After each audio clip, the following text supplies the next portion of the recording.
we're talking about sales, year of sales, and we're talking about finishing strong this year. And what I mean by that is it's achieving the goals, achieving what you want to achieve by the end of the year. And you think, James, we're in April. Oh, we're talking about the end of the year, that's nuts. So how many here, raise your hands, how many here had a goal, a financial goal at the end of the year that you set at the beginning of the year? How many set a financial goal? What you're struggling, Jamie, aren't you? I can see you kind of on the somewhere, but I didn't really know it down in somewhere vague. For those that didn't set a financial goal, what did you want to achieve by the end of the year? It wasn't financial, what was it? Any other? Just to get into my clients. To get into?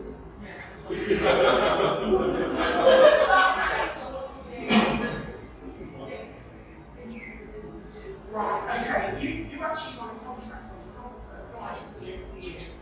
Whatever the value of it, you want to get into the contract. So, right, okay, great. When you're in the right room, I'm going to get you in. Alright, I'm going to get you in. Any other goals, if they were not financial goals, that you had at the end of the year? Yeah.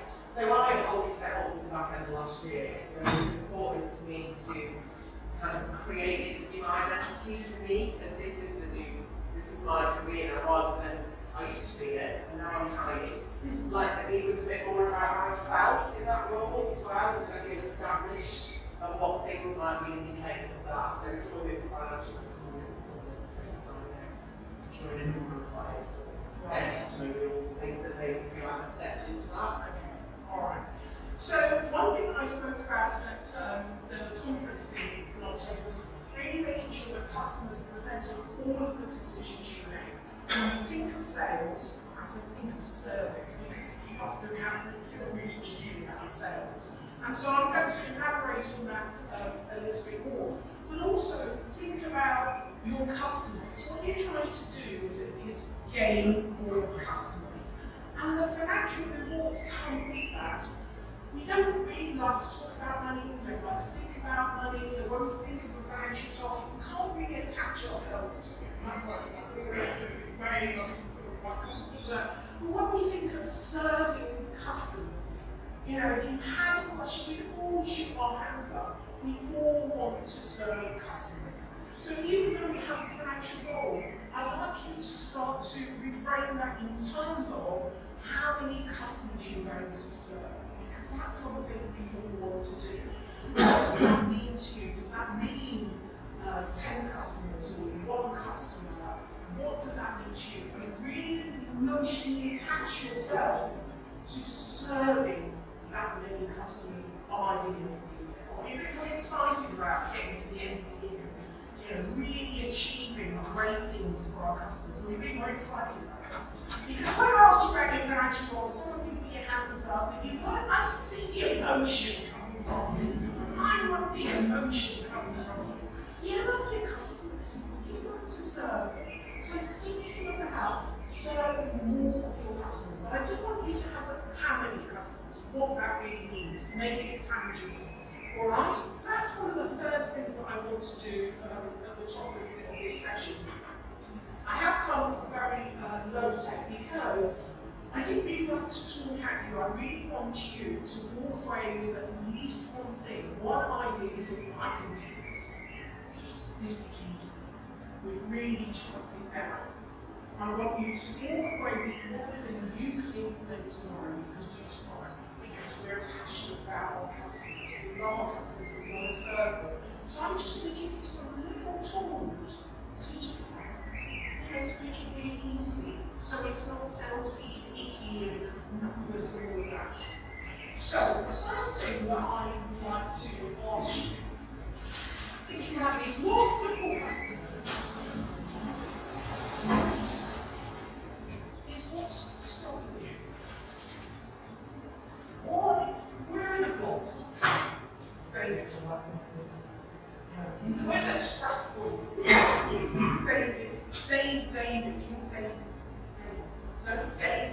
There's actually one. So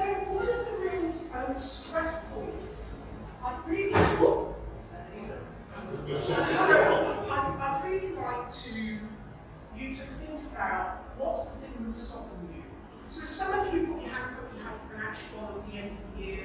I didn't feel the emotion from you, so at this stage, half you probably won't achieve that goal because you're not emotionally attached to it. So there are things that are stopping you. So I'd like you just to, in your pairs, think about what might be stopping you. So if you could just pair up and have a brief discussion, put it in your tips. And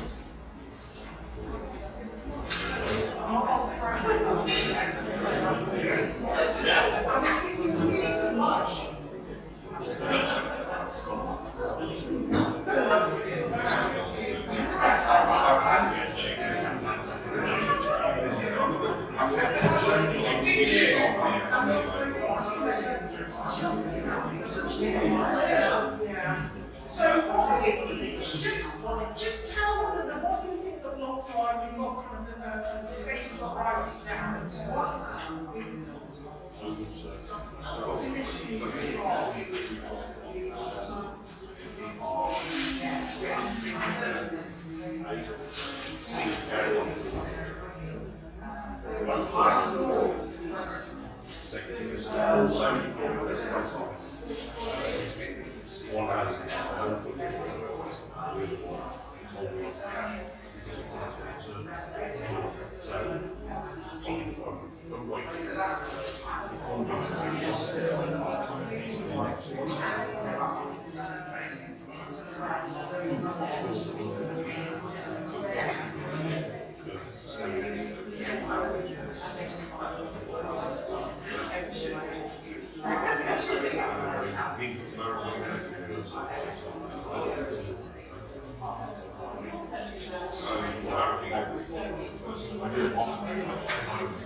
After 15 years of break, this is the first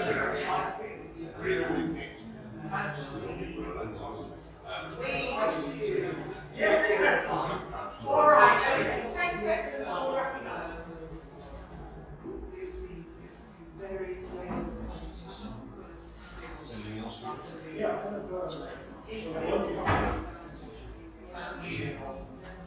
Okay, so let's if you're ready, you don't have to, but if there's any lots that you would like to share, I'm sure whoever starts first with others will be thinking, I've got that as well. And so, yes. Getting people to see the value in what I do and not be so focused on the price.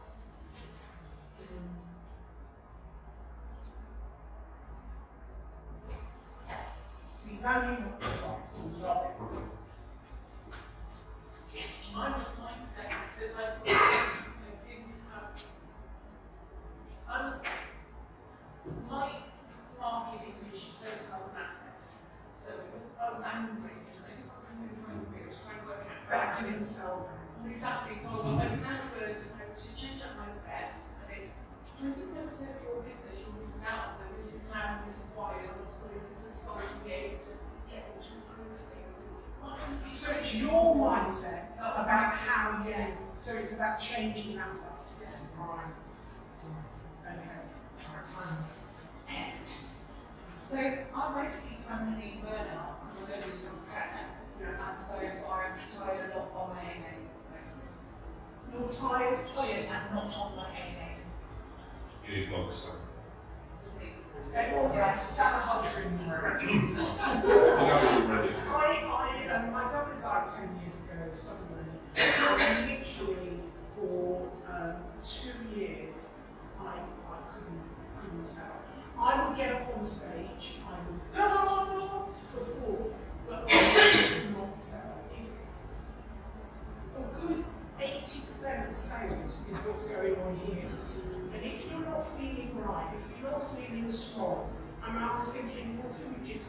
kind of thing, really. All of that, like through all of the 7 stages and more. It took me a long time to get up. I could not sell. So, and that just really helped me to understand how important mindset is to not only how you think about yourself and your business, but particularly when you're communicating and trying to influence other people. You can't even influence your own emotions. How can you influence anyone else?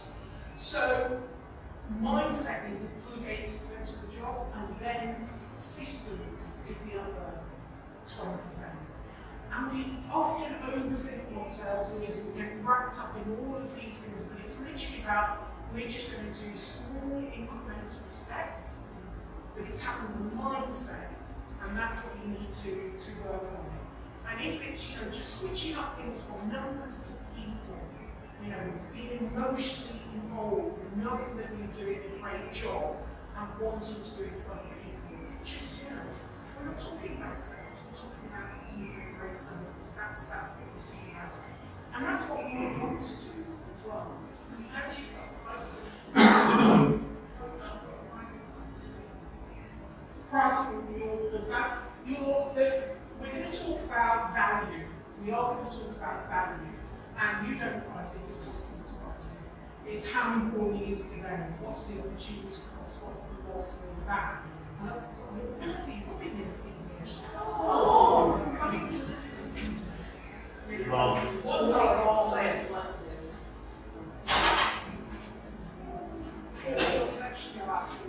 Where's backbone moving needed? Exactly. Right, any others? Burnout. Yes. Mine's an age thing. That's really interesting. Sales is 80% mindset. You are starting to think you're too old. Have your customers said that? No, somebody else did. It's not your customer. No. It's not your market. Do you know, like, many years ago, sales conference, I was on, they have Ask the Experts.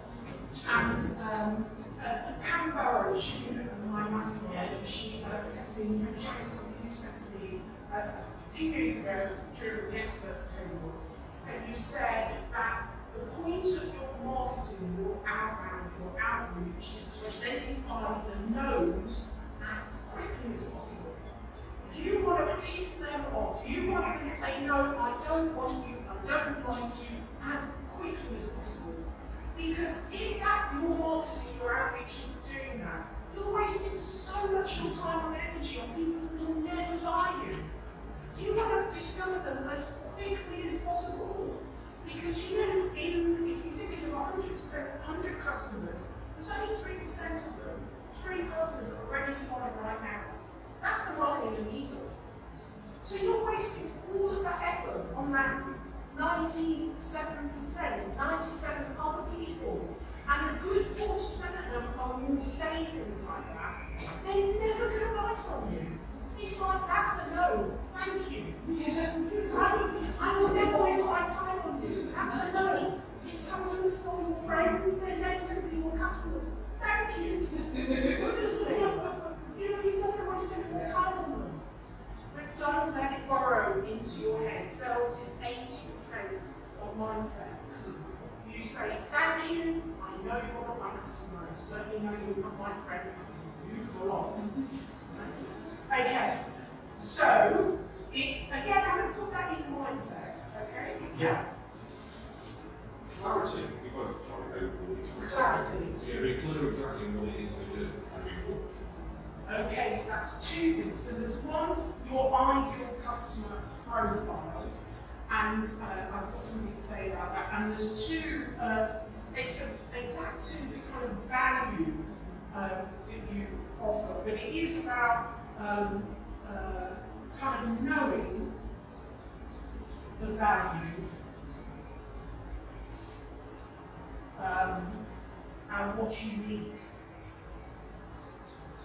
Because everyone else, if you think more or less everyone else can do what we do, but they can't do what I do. It's understanding what that is. we were having a conversation just now about people buy you. We were just, it's you that they buy.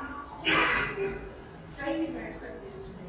Lots of people have said this to me in the PSA over the 10 years, and I've just not got it until recently. And I used to, I'm not a people pleaser, but because of not feeling good enough background, all of that shit, but we all have it. I think I turn up having over-rehearsed, I over-deliver, and all of these things because it's all about kind of not being after, they wrote on me, and it's all this head cash, right? It's not impossible, it's not so much impossible, I've got things saying that impossible. Because I know I haven't got a script and I haven't got a PowerPoint, I'm free to say what I want to say and I want to say. It's an imposter thing. I think that if you've never ridden a bike, you've never done it before, you've never done that job before, or you're in a strange room, you've never been that keep going, of course you're going to feel like an imposter, you've never done it before, So what? You're going to fall off the bike, things are going to happen.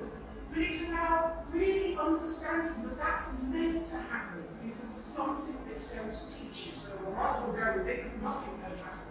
And I think particularly for women, this is burden that one of those bags that we keep picking up.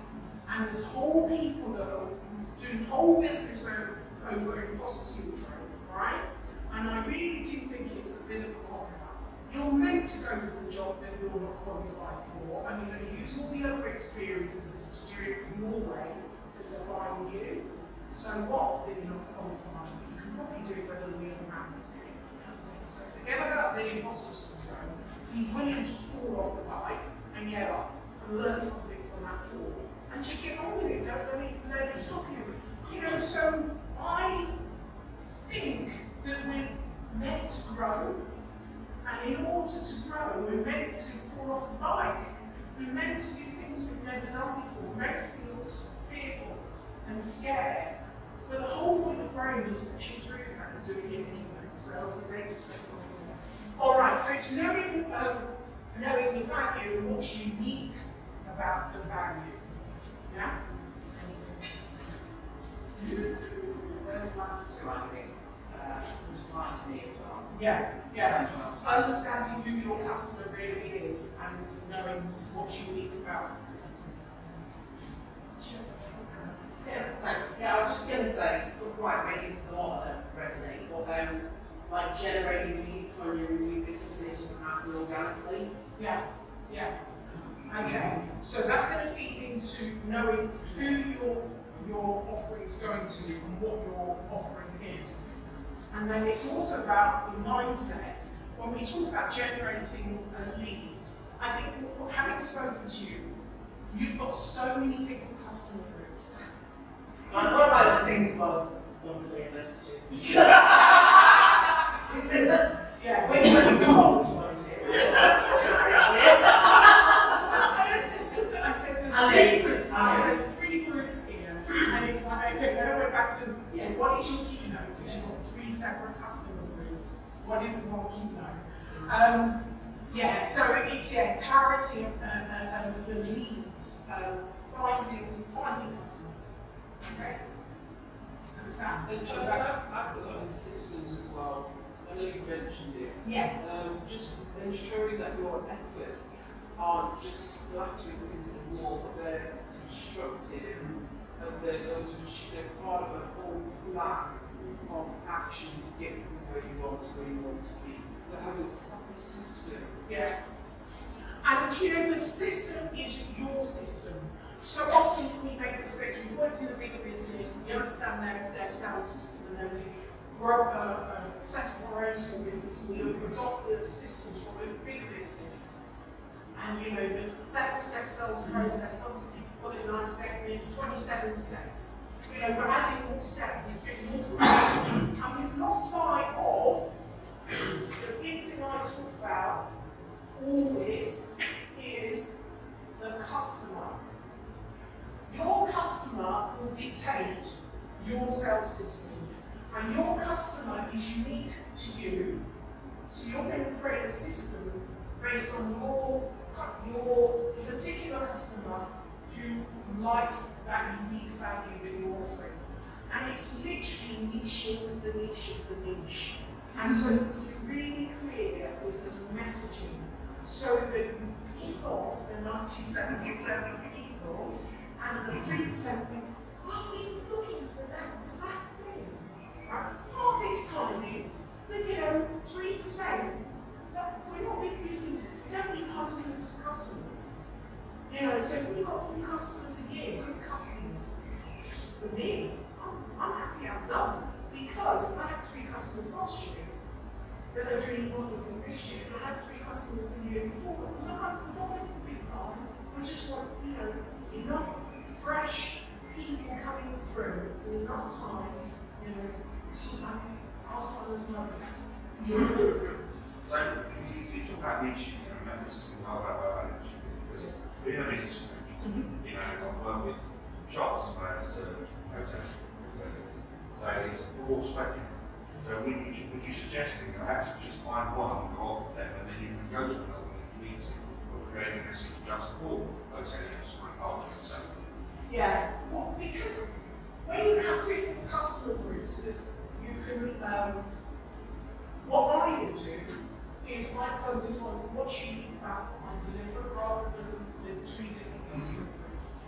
Right? What is the common thing that I deliver that I can sell that the different groups want? So I am pulling in the people who really want what they can only get from me. Because unless it's different products you're offering to different people, but if there's something unique that goes to different groups, then I focus on what is that unique thing, rather than the 3 different groups. Because when we have, I said to Heather, okay, so your business grows 3 times, and so now you've got 3 different customer groups, 3 different messages, probably 3 different ways that they like to buy. Can you manage that? So we want to have what is the thing that's really unique that people come to me for, even if they're slightly different customer groups, but they're coming to me for the same thing. Often what happens, people say that, I sold it last year or the year before, it was doing really well, it's not selling this year. Do you know what? Trump is coming. The economy's gone haywire. People are fearful. Have you relabeled the same product to attract the audience that's looking for a particular thing that's called this? Have you relabeled what you're doing to attract the customer? The product, the service is exactly the same. But what's changed? Their fear level. What's changed is the market they're in. What's changed is perhaps they're now managing 20 times more different moving parts. But the solution hasn't changed. The way you've labelled it has, because we're in a different world. 2025, 2024 is a different world. So what is the thing that your unique customer comes to you for, but what is the thing that's, I hate this, keep it away But what is the thing that demands, that's demanded of them? What is the thing, what does their boss want from them? What's the key thing that their boss wants from you? And if you can nail that, then you can relabel the value of your product, its value, and even perhaps charge more for it.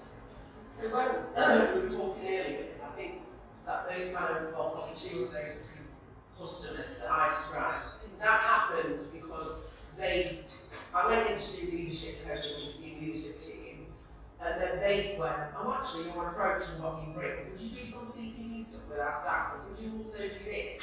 And then they found out about my background and said, what could you do with some of our younger people? Yeah. So they almost went, here's our problems, and we've identified that you can help us solve all of them. So this is the value of what you know about. But I've never gone in marketing like that, so I thought it was too broad. But what you then do is you add another customer group, and add another customer group, and add another customer group. Actually, I'm going to kill myself for this.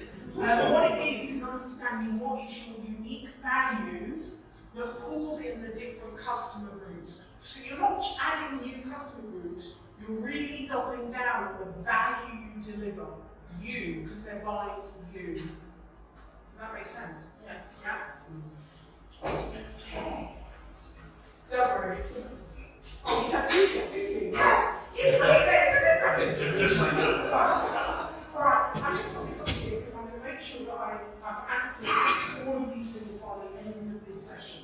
Alright? So we're going to go into the speak. Look at that. I'm so impressed. I'm so impressed. Okay, flip chart number 2, and it's on your sheets. And it's about understanding. Many of us say, when we talked about our leads, needing to find more customers. And actually, often we don't need to find new customers. We actually need to understand the gold that's already in our pots in our relationship. People that we've spoken to that didn't become customers. If it's more than a year ago, then they're dormant clients or dormant prospective clients. I hate calling people leads and prospects. I always say prospective clients or dormant prospective clients. That's over a year ago. What I would like you to do individually, put the name, make it real for your company, put the name of somebody that you haven't spoken to in over a year. They may have been close to doing business with you, and if you haven't done, you're new in your business, they're people you haven't spoken to in a year that are probably good prospects or that can refer you. So they're kind of ballpark, what names, what companies, people, companies that you know that you haven't spoken to in a year that might either give you business or might be able to refer you business. They're kind of in the ballpark, but for you it would be more than a year ago. And for those that have had clients over a year ago that you haven't followed up for whatever reason, that moved to a company you want, life moves on. People that are dormant, either prospective dormant or particular clients over a year, put their name, as much detail, I'm going to make it real. Then, prospective clients, this is less than a year. Less than a year, people that you have gone quiet. Maybe you're about to sign, things then change, they've gone quiet. So these are less than a year people, make it real, I want their names. And then I want 3 really happy clients, people that absolutely love you, what they do. They've taught you, as you mentioned people that said, well, what else can you do? They're the happy people. What else can you do? They'll bring you in, they'll refer you, they'll give you testimonials. And the question I'm going to ask, have you got a testimony? Have they referred you? Did you ask? This is all the gold that's in the pot that you've left. Alright? So that do you understand those 3 groups of people that like you to make it real and give me it's not for me to do. You're taking it away with you. I want you to list those names, yeah?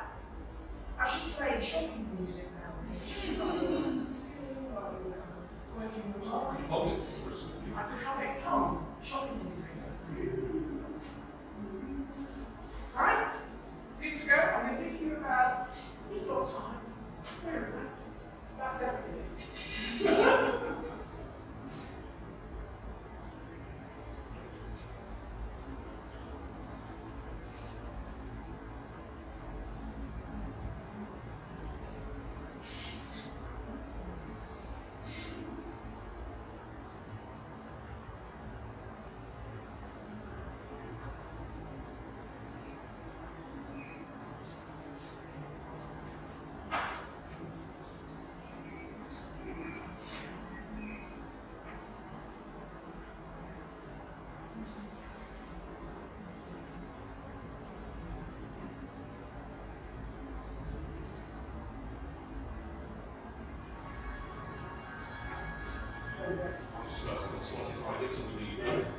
This is binaural beats.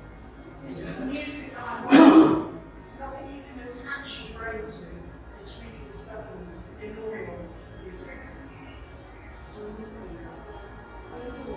Yeah, B-I-N-A-U-R-I-A-L. Focus music, yeah. It works with what other hertz in the brain. Try that. Okay.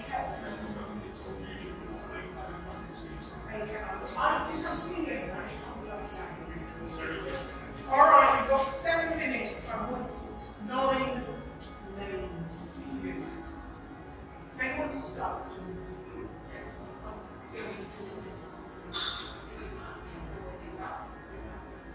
you'll jump ahead.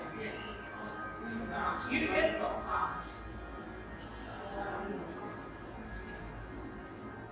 no, you can. You can. So, in relationships, even in the course of life, as in the same body, you know, the relationships, you can just pick this industry from nothing. You have some background. You know, just, you know, so you know something.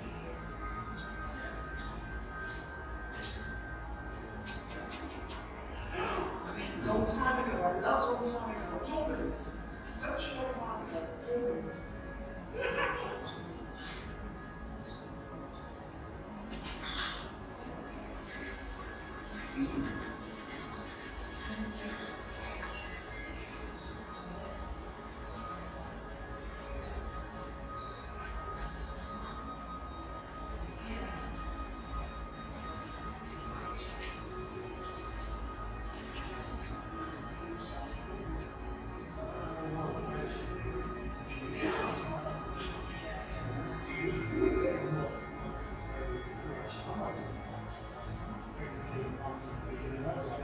Okay,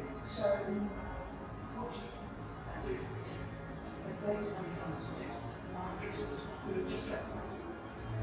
Okay, so the relationships that you've got from when you worked for another company, as I said, therefore,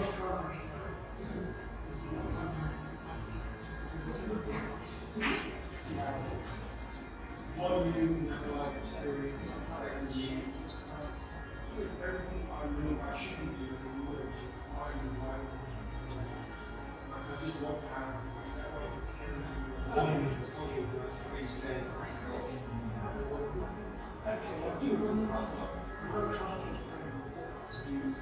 so I don't really want you to say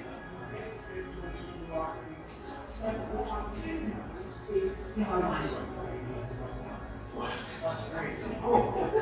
so in your industry, yes, and they have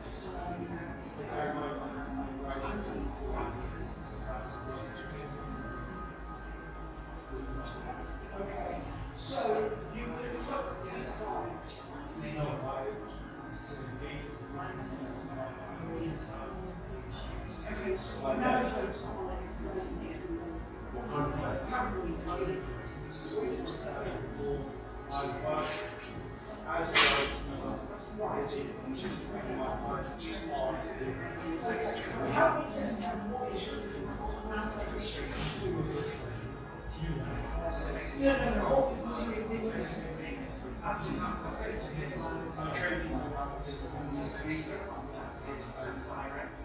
Right, understand this. So if value adds the base, they have to this one. So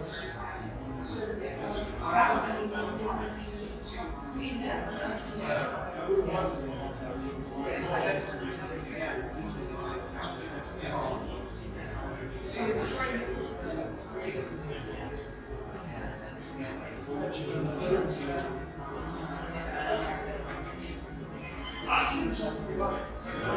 You don't. So, do you have another model with another category?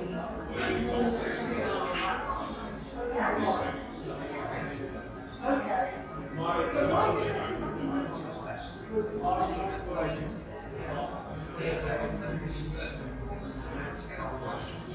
yes, you have got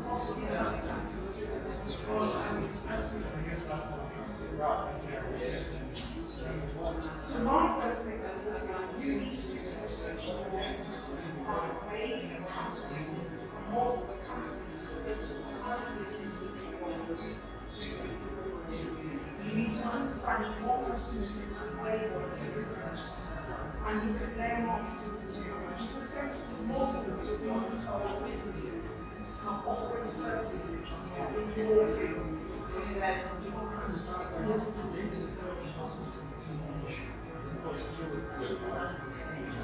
I know that you have a business, and a business has to offer a service and their customers. You need to understand who their customers are, what is the type of model of how they use their service.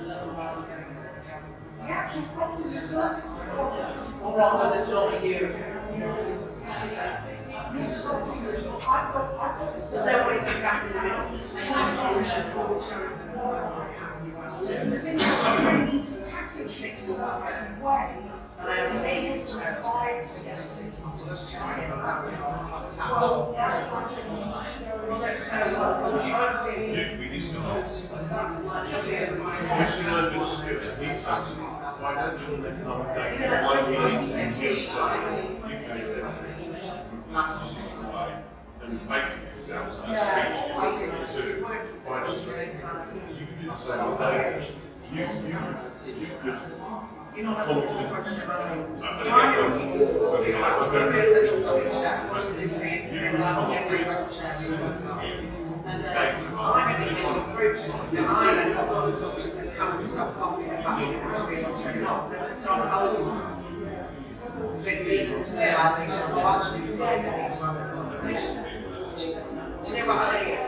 They're not in their minds right. They really want to produce things.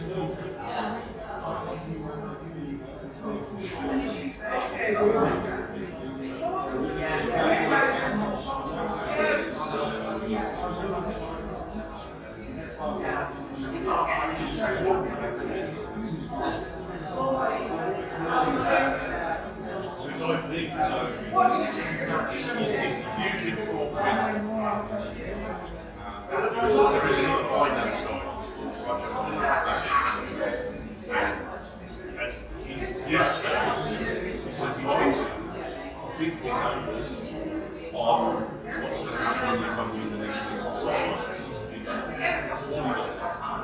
If you offer the process of helping business owners and business leaders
Right, so most of us got named people that we haven't spoken to in over a year.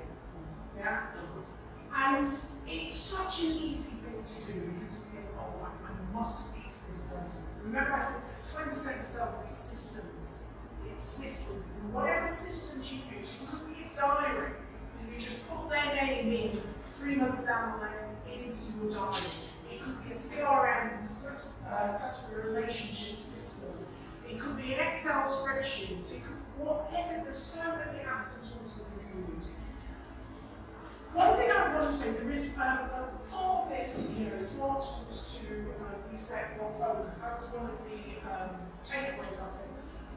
I mean, I could talk about lots of tools, but we've all got different businesses. You don't have different tools, things that work for you. And it's about discovering those for yourselves. But I want to ask about generative AI and AI. Do we all use AI? Yeah? Now, do we all use AI every single day? Yeah. Do we use AI for a good 50% of things that we do? we might not know it. Yeah.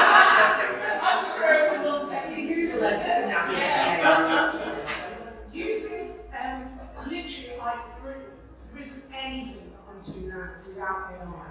Because over the last 2 years, I think, I've been using it so much that it's actually got so good. Because the more you use it, the better it knows you. The better it knows you, and it's better than I now. Much better. It catches certain things. And you know, like, you get confused with this prompting. Lots of people have, you know, like, download this thing for a prompt, right? I just want to make things simple for you and just dispel all of the hurdles in place.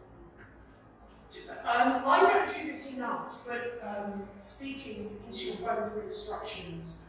You know, with technology, eventually I was meeting yesterday was talking about the phone system changing to be all digital.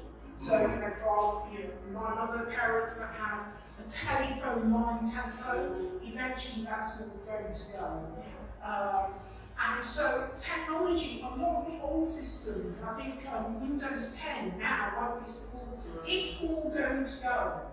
So we have to start using the tools we have so it becomes every day. 2 years ago I used ChatGPT maybe once a week. And then it was quite good at this, and I might use it, you know, more often. Literally, I'm using it every hour of the day. Some AI tool. What do you use it for? And what I was going to say is start using your phone while speaking to your phone, because that's going to be going to stop typing. 5 years ago, everything will receive instructions through Audible. So if you just start little now, eventually it just becomes automatic, but you won't be dialing or whatever. And so I will answer that question. So in ChatGPT, all of them now, if you want to train it quicker, to understand you, speak to it. Say, and speak to it like you would speak to an assistant, asking them to do a job for you, with all of the caveats, and tell them what you don't want. It will start to understand the way you talk. We talk differently to the way we talk. So just literally start talking to your phone, not with ChatGPT, but with everything. Start using your Audible in order to give your phone instructions, because that's the way we're going to start to use all technology. Phone, switching on the lights, everything, right? So the sooner you start listening by listening, it will all become, people think, oh my God, there's something lost. But if you're ChatGPT, you don't use it that often, just switch on the Audible in order to give you instructions, and don't get hung up on the technology and prompts and what do I say. Talk to it like you'd be talking to an assistant, giving it clear instructions of exactly what you want, how you want it presented, you know, like do it in the way of a copywriter, you know, and this many words, put it in a table, speak to it. So that's my big tip for you. So what do I use it for? So, if I had to talk with a client, I would put in their LinkedIn link into ChatGPT. Yeah, if I had to talk with clients, or even any of these clients, I want to know what's at the forefront of their mind. I want to know what they're speaking about, what concerns them, their job title, you know, what's going on this year, right? So I would put their LinkedIn URL, you know, so it'll be LinkedIn, Janice people, right, or whoever they name. I put that into ChatGPT. I will then speak the instructions if I want my model to do. I will tell it that I need to send Janice people an email. I haven't spoken to her in the last year, and I want to encourage them, or I want to nurture them to eventually get on a call with them. So I need to offer them something called value. So they'll know the company they work for, they know the position they work for, they know, you know, whether they're introverted or extroverted by their LinkedIn profile. They'll know the messaging, the things, how they've interacted on LinkedIn in their professional life. You might even tell them couldn't find anything else on the internet. Now sometimes it goes completely off and it chooses the wrong person. With everything that comes out, I use Grammarly, I use perplexity to check the facts. I will never take anything from chat and then put it out. I'll read it and I'll double check it again. However, it finds things I could never have found in seconds. In seconds. It will tell me what's troubling this person. It knows my business, it knows what I offer, and it will say, you should use this in your business on them. I would have thought about that. And it's whatever communication now, you have to make it personal to that individual. You will probably find something in the messaging, in an article, or whatever they read, right? You'll give a ChatGPT just like you would an assistant to do research on this person and find something that's relevant to them now that gives me an opportunity to speak to them and get on a call. Knowing my business, tell me what I can offer them. It says, do you want to give an email? Do you want a follow-up email as well? Yeah! Of course I do. Yeah. One of the things I use ChatGPT documents. Yeah. So quite often I can sometimes be a bit too wordy. So I'll upload documents and say, can you make it concise into 1 page? So you're too wordy and too old. That's what you want to do. That's why I'm really shocked. There's probably lots of others, like if you pay for chat, it's not much, but if you pay for it, you can create your own chat with, so then it goes heaven. And then I put in anything I've written, so articles on LinkedIn or on TV and those kind of things. And then if you ask it to write in your style, you get rid of all of that AI obvious stuff and it writes it in. Yeah, it's not much, is it? Yeah. It's really weird. And it's not as public to make them, because you can make chat private. It's more competitive to go to the paid version. The free version will allow you to personalise it as well. And then you can tell it a whole bunch of words you want it to use. Yes. So it sounds much more like you. You describe what you do, who you are, and then even on the free version, it sounds Yeah. So if you wanted to do a prospecting project, say, you can put all of your documentation into that project and the instructions of which you can check you can provide for you for you to do that. But one of the other things I thought there as well is a lot of discussions found when you're having conversations with people, which is recording it. So you can then upload that into ChatGPT and find even more about that. Exactly. It's really brilliant. And you know, you're using more than one tool to make sure you're refining it down. Fact checking, you're using PDF materials and URL links and It's massive for inclusion, particularly around all text on images for LinkedIn. You just say, it gives all text on this. It gets a little bit confused, and actually when you throw some bias in, it's quite interesting. I always ask you where it's bias from, and it will go, well, that's a really good question. So it shows all the, what I say, the unconscious bias which we have to use, because it just mirrors everything we do. It's great fun. and always read everything that they give you before you post it. I mean, I asked it about strawberry and it's insisted, well, there's only 2 R's in strawberry. It's great. It's apparently good with them. No thing was very easy. Oh! How many options? It is revolutionary. So, Jonathan, you've been sharing your affiliate link with us now for this. You've got everything about ChatGPT. I quite like ChatGPT tips.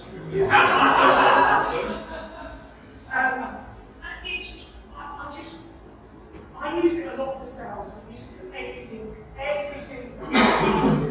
And I'd like you to encourage you because it takes at least an hour off your day, if not more. The more you use it, the more time saving it is.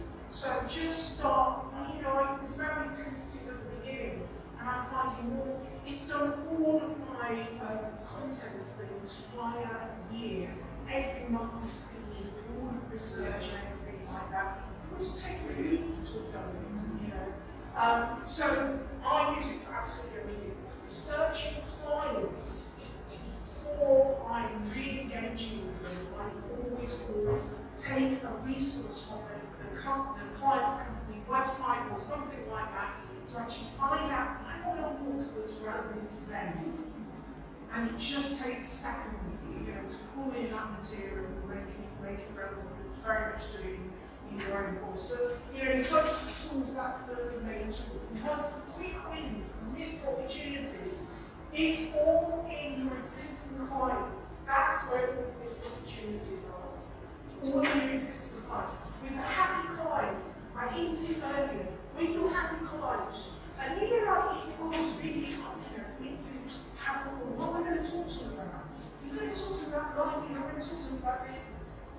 You're going to be talking about how are they, where they might go on holiday, all the rapport building things, and you're going to get to, you know, like, what's work like, you know, what's going on this year, what's, you know, what are the key focuses? Are you going to be hitting your targets at the end of the year? What's the thing that's really coming up? You know, they're the ones that will turn into, oh my God, I'm really glad you called, you can help me with this. They're the ones that always turn the conversation. And you've just got to show real interest in them. Now, we love it to chat them, and that's what it is, it's not sales call. It's actually finding out what's important to them, what's going on with them. You do not have to sell them. All you're doing is remain in front of them. Remember your email that you sent to them, because you put it in ChatGPT, because you've got something that's relevant, that's why they're having a call with you. But the last thing they want you to do is sell to them. And then when you're not selling to them, they want to be sold to. You know, just do the absolute reverse. You know, I haven't spoken to you in 3 months. You know, you'll then come up, I really want to just have a 15-minute chat. So that's what I do, 15 minutes, always turning into half an hour. And it's always, you know, can you send me this, you know, PDF of, you know, what you do? You know, something, an opportunity, you know, thinking of something, you know, no promises. But had I not done that 15 minutes, it wouldn't have happened, right? So, with the happy customers, this is all about really staying forefront of their mind, having a 15-minute conversation. And it's, if you haven't got a testimonial from them, get a testimonial. What I always do is I write the testimonials based on the comment that they said. I send it to them, and I said, please change this into your own voice. Most of the time they don't, I get you the better testimonial. I get one that has all the information I want them to support in.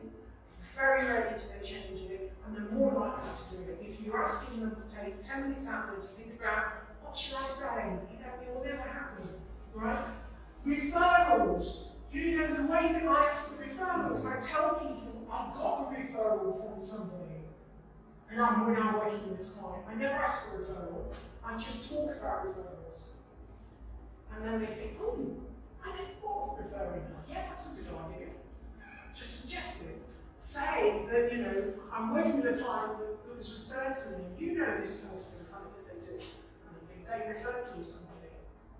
So it's not icky, it's just quite natural. So with prospective and dormant clients, you've got a list. Now, hand on heart. What are you going to do tomorrow? So one of those customers, one of those clients, you can think, I can speak to them tomorrow, or I can re-engage them, or I can do that email.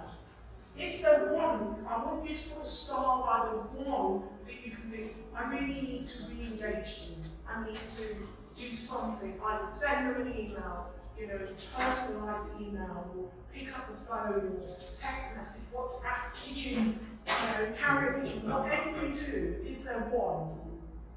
Is there one? There's one that you can do tomorrow. It's so easy, it's not difficult, is it really? Should you just have one who's likely to say yes, or should you do the one that you think probably won't say yes, because, you know, don't be on the time. So sales is 80%, right? You have no idea what's going on in their life right now. You have no idea of whether they have a need for you or not. You've already put them out, they're a difficult person, they won't let you listen. How do you know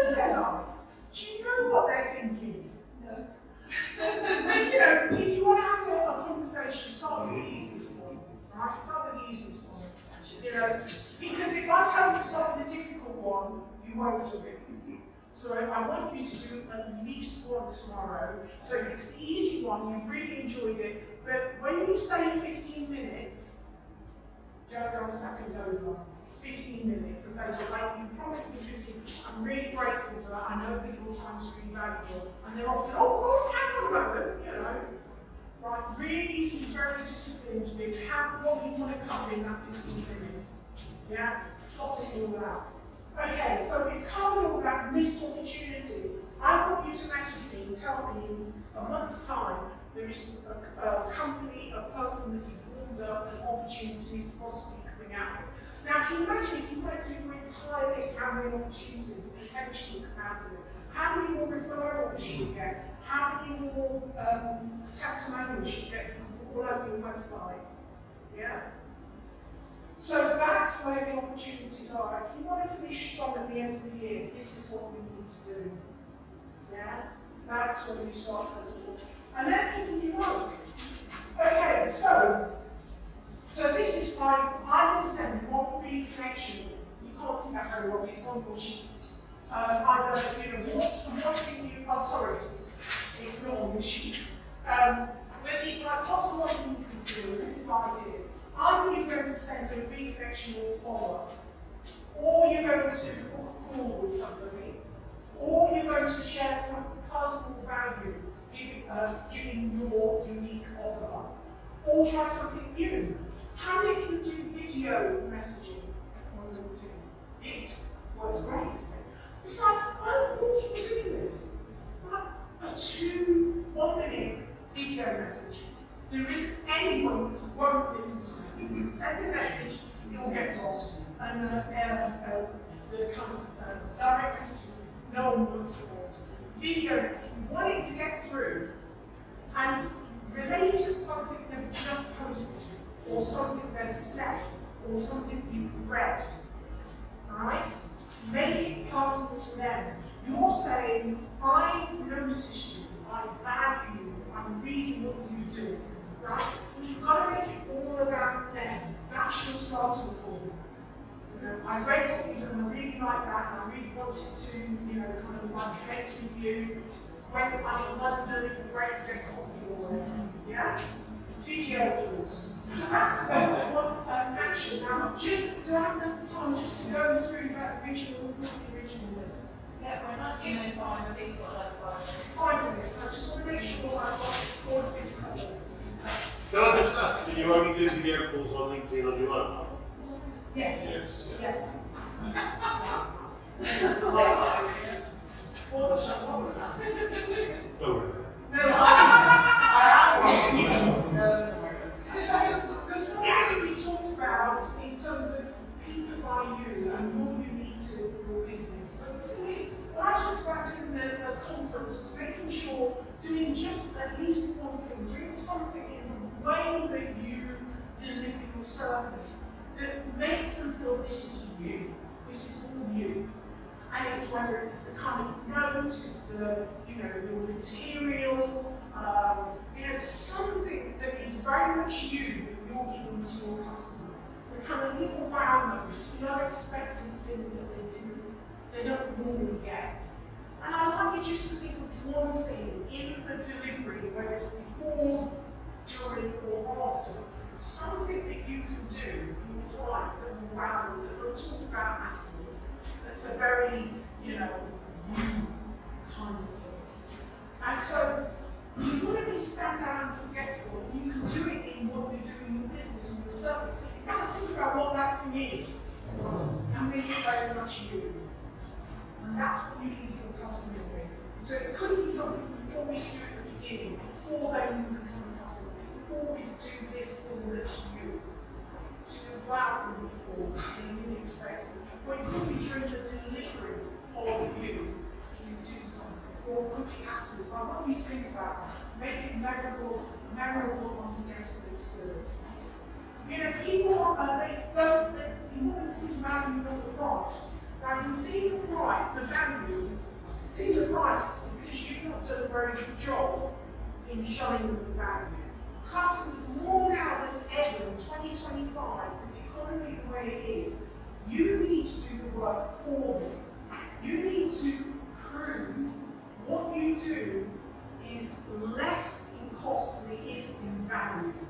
Meaning that you can demonstrate to them that they're saving 10,000, but it's only costing them 5,000. You can demonstrate that. Or you can demonstrate that everyone that's in that room will grow by X amount, 1,000. It's actually going to cost you 100 to get me in per person. You have got to demonstrate that. Kind of, it's not the difficult buy when you can demonstrate that. So you need research, you need testimonials, you need case studies. You need them to tell you how much they're losing. You need them to give you that figure, and then you need to do the math so that you can then go back to them and say, okay, last year you lost this amount. If you do this, then you're going to grow more around that. But you're losing the figures they gave you. So value is how they see it, not how you see it. So get the figures from them, get the data from them, and then prove it back to them. But the cost of you is less than the value that they gained, right? Then obviously price, because it's kind of a process then, isn't it? If you break it down by head counts, it always changes their mind if they're covering. If you've got 10 people in the room that say it's £100 per person for a training, that's nuts, right? I'm only asking £1,000. Yeah. Wow. Yeah, exactly. And okay, why have you got me in? Because I've got a problem. How much is that problem costing you? It's costing me this. Okay, well actually, I'm a fraction of that. it's the problem you lost. It's how you value what you do in their terms, not your terms. So you've got to ask great questions, get that information, and it's a bit of a no-brainer. I think I keep talking about mindset, and demonstrating all of that. Burnout. What did you do after that CDM period? What did you do to I have no watches up card on buses, on planes, everywhere, honestly, just like oozing out of me. Do you know what? I just was I was in a different space. I slowly came out of the darkness, it really was, out of that dark space, very slowly. And I would say, 2 years I couldn't sell, but it's probably a good 5 years before I was feeling kind of like solid coming from people like him. So, I don't know if it's knowledge or it was what it was. But I went to counselling. I felt that I needed because I just couldn't shift over the hump. So sometimes you need a bit of support to do that. I didn't want to be in this space anymore. But it's just kind of what I recognised was how much mindset is around your business model. You've got to be in a healthy mindset in order to do the job you do. And it was interesting, I could get on stage, I could speak, because it was like I was out-of-body experience as a different person, I just, did the job, did a perfectly functional good job and everything, but it wasn't me. Selling me has to come from me. This is why mindset with sales, with delivering your service, you've got to believe in yourself so much and know the value of what you're doing and delivering to your customers. So that's why you've got to get your mindset straight. And that's why things like, great, that person that said that to me, they're never going to be my customer, thank you. That's the kind of mindset, thank you. You've told me you're not my friend, you're not my customer, thank you. Whereas at that time, those things might have crushed me because I wasn't in anything that could crush me because I wasn't in the right mindset. So you've got to get your mindset strong for all of this. And burnout is allowed to be that as well. In that, if you're doing something that feels so hard, it burns you out even more. But if you kind of like change your, reframe what you're doing, it's like, I'm, great customers, delivering a service, giving them real value that I can demonstrate, and quickly moving, identifying the no's. Everyone wants to train you, learn you out. If you believe that actually that's the 97% that have told me there are no early, thank you. Yeah, I don't know, I would not everyone's going to see. And And that's great, but it's not having emotional attachment that you've lost something, you haven't gained was mine in the first place. all of that time, you've gained all of that, you haven't wasted time. And this, I simply is the system, but it's also keep reevaluating the system, in terms of who loves me, why do they love me, what is it that I deliver that they absolutely love, and then that links to what is unique about what you do. Right? You can't get away from the fact that I'm a black woman, right? And yes, and there's going to be people it's just not, they can't accept it. But there's going to be people for whatever reason that, when I go to America with my English accent, you haven't got a chance. It's me then. Someone else told me this in the PSA years ago. It's such a great learning institution.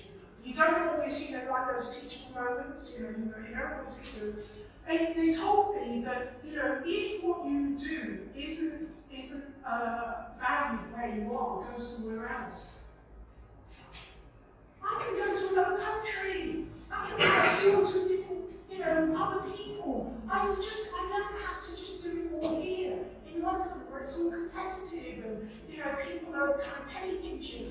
I'm international. Look at me. I can go anywhere. It's like, oh my gosh. There are going to be people that are eating up what I have that are not in the UK. And because I'm part of the PSA, I can offer my service to them. I can do it online. And they absolutely love me and want me because I am a major role model to certain types of people that are living a different life to me that need to see that it's possible. How do I think of that?